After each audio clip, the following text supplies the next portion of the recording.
Hey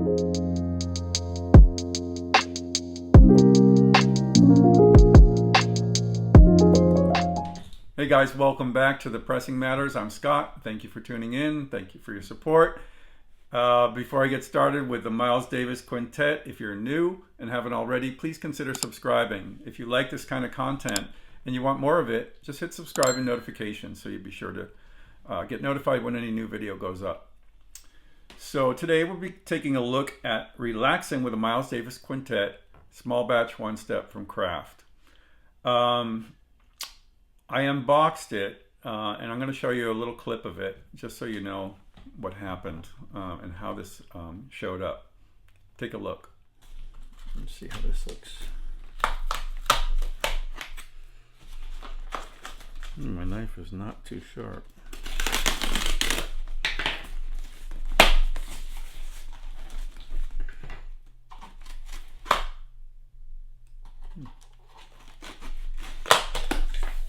Okay.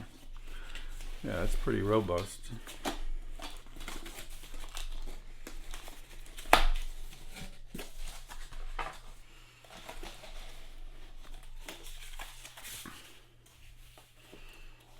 So they listened to criticism and provided a better mailer for this.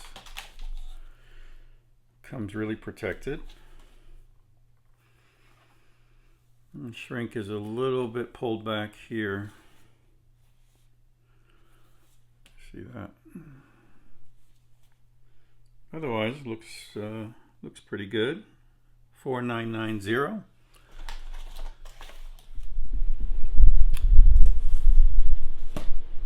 Wow. I wanted you to see this, and I'm not happy. If you looked at how I unboxed that, when I opened it, the record was like this. And take a look at this. I don't know if you can see, but there you go. Slice right here across the picture, everything. And this could not have happened from opening it because I sliced down this way and the knife did not go through here, and if it did, the slice would be down this way. So I don't know what's going on, how this could leave the factory like this.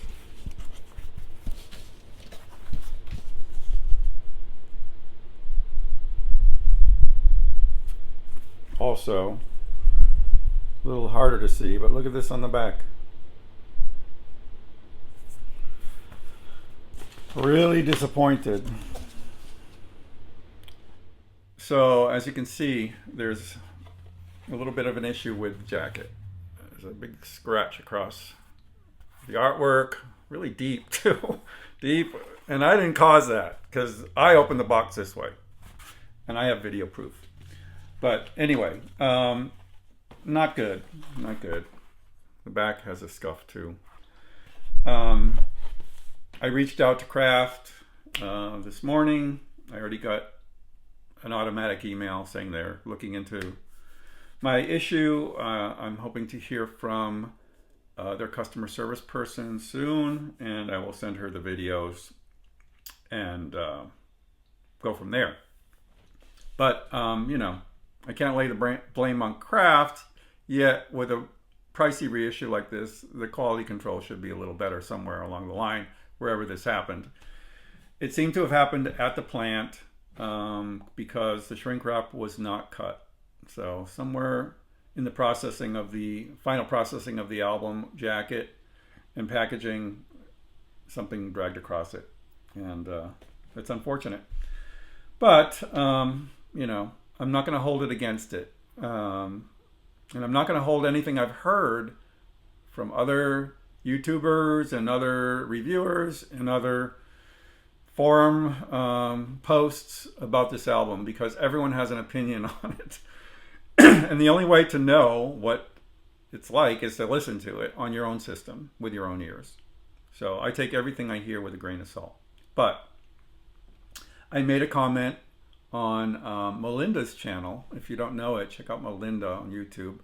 Her channel is covering vinyl reissues, and I made a comment on her review of Relaxin, basically just saying she liked it, and I said, you know, I've heard that some people are saying it's harsh and unlistenable and so forth. I said, I hope that's not the case. But a reply came in from an Analog Planet. I don't know if it was from Michael Fremer or not, but it said, Miles Davis's muted trumpet is supposed to sound hot. That's the way it's supposed to sound. He said the AP reissue, which is this one, the only other one I have reference to, is soft or rolled off, and he was right. That's the case. I played this several times leading up to this review. I never got engaged with it. I thought it sounded weird.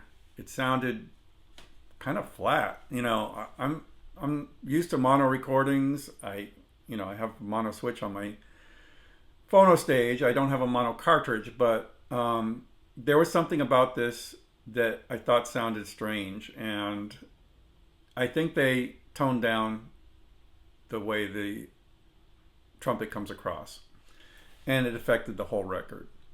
If you look at the liner notes in the booklet, Stan Ricker goes on about how this is an issue with this record, and he talks about half-speed mastering and this and that, different things, but basically it was saying that, you know, it doesn't translate well to record, and I took that to mean they probably did a little bit of EQ to kind of tone it down, and as a result the record is kind of like, it just sits there. It's not really too engaging, and it really hit home. You know, I've had this for years and I never really took to this record, and it wasn't until I got the One Step that I realized that that comment was right. Michael was right. This sounds correct. This sounds like Miles Davis trumpet should sound. It is piercing.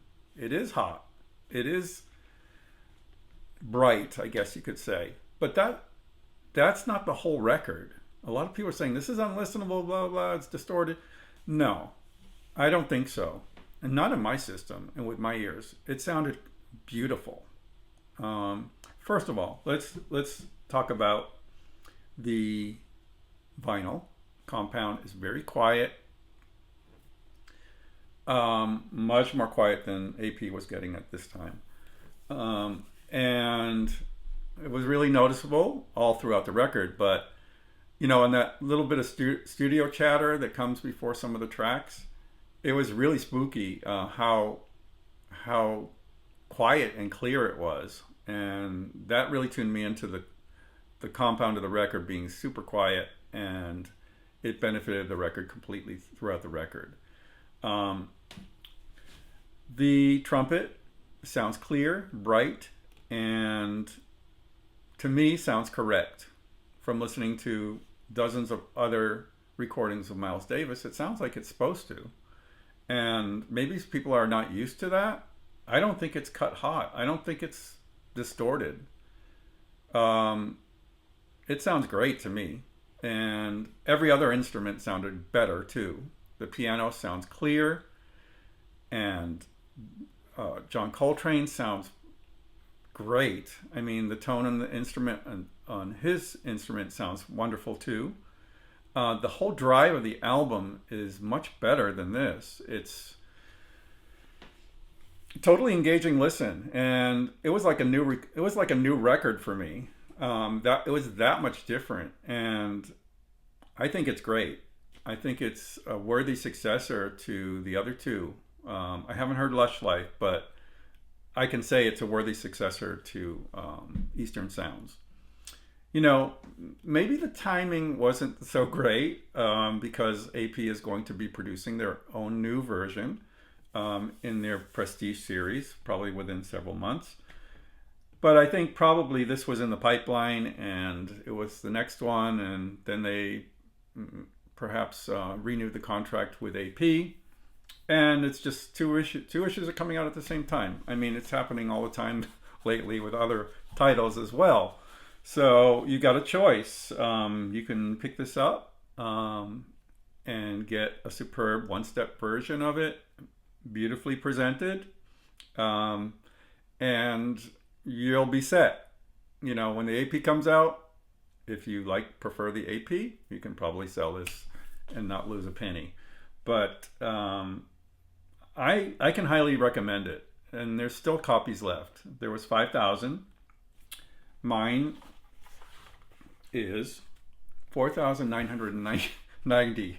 So not that means anything, but hopefully Kraft has 10 more left so I can get a replacement. I don't care if it's the same number. I don't care if it's numbered at all. I just want it. And that's a good sign. I really want this album, and I want it replaced. And I think it's a great sounding album. It really is. And you know, I have a modest system. I'm sure on a higher end system it sounds fantastic as well. So I think you're in good shape if you want to pick this up. Let me know what you think. I know this is a very controversial controversial album reissue. There's a lot of back and forth about how good it is, how bad it is, and I'd like to hear what you think. If you want to make a comment, please do. I'd love to have a dialogue with you. Until next time, this is Scott for the Pressing Matters. Have a great day.